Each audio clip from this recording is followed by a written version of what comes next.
দুর্নীতি রোধে দুদক ও আইনি সংস্কারে সরকার পিছু হটেছে বলে মন্তব্য করেছে টিআইবি। ৩টি অধ্যাদেশ বিলুপ্তের মাধ্যমে বিচার বিভাগের স্বাধীনতা বাস্তবায়নে পিছু হটছে সরকার। দুপুরে টিআইবির এক সংবাদ সম্মেলনে এসব কথা জানান সংস্থাটির নির্বাহী পরিচালক ডক্টর ইফতেখারুজ্জামান। তিনি বলেন, বিচার বিভাগের স্বাধীনতা, মানবাধিকার ও গুম ইস্যুতে সরকার পিছু হটছে। মন্তব্য করেন, অপরাধ নিয়ন্ত্রণে পুলিশের তৎপরতা বাড়লেও সামগ্রিক আইন শৃঙ্খলা পরিস্থিতি নিয়ন্ত্রণ করতে পারেনি সরকার। রাজনৈতিক ও প্রশাসনিক পৃষ্ঠপোষকতার অভিযোগও করে টিআইবি। সাইবার সুরক্ষা আইন সহ কয়েকটি আইনের মাধ্যমে বিচার বিভাগের স্বাধীনতা ক্ষুণ্ণ করেছে বলেও মন্তব্য করেন তিনি। অথচ দুদক সংস্কার কমিশনের সুপারিশের সাথে একমত হয়েছিল বিএনপি সহ সকল দল। মন্ত্রী এবং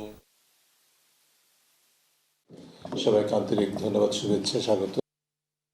দুর্বল ব্যাংকিং খাত, দুর্বল খাদের কিনারা থেকে তুলে আনার যে প্রয়াসে যে খাতটি এখনো আছে, আইন শৃঙ্খলা পরিস্থিতি অত্যন্ত নাজুক, বিদ্যুৎ এবং জ্বালানি খাতের সংকট, এবং পাশাপাশি যেটা আমরা দেখেছি যে যুক্তরাষ্ট্র এবং ইসরায়েলের যে ইরান আক্রমণ এবং সেটা কেন্দ্র করে যে মধ্যপ্রাচ্যের সংকট, জ্বালানি সংকট ইত্যাদি, এবং নতুন সরকারের মাধ্যমে নতুন সরকার যাত্রা শুরু হয়, এর সাথে আবার যুক্ত হামের মতো একটা বিশাল সমস্যা, স্বাস্থ্য খাতের সমস্যা।